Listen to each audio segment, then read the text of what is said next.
Emotions అనేవి చాలా ఖరీదైనవి. ఆ విషయం మనకి ఎప్పుడు అర్థమవుతుందంటే తగిన మూల్యం చెల్లించిన తర్వాతనే మనకు ఆ విషయం అర్థమవుతుంది. అవునా?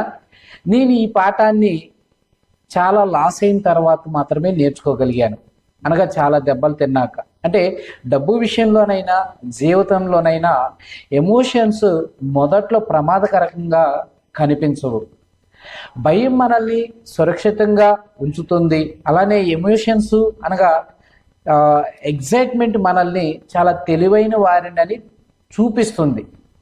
కానీ కాలం గడిచే కొద్దీ నాకు ఒక చేదు నిజం అర్థమైంది. ఎమోషన్స్ అనేది మన లాభాలను చంపేస్తుంది. అలానే మనల్ని గమ్యానికి ఇంకా అనగా షార్ట్ కట్స్ అనేది గమ్యానికి ఇంకా చాలా దూరం చేస్తాయి. అందుకే నేను నా ఫీలింగ్స్ని నమ్మడం మానేసి సిస్టమ్స్ని అనగా లాజిక్ని నమ్మడం మొదలుపెట్టాను.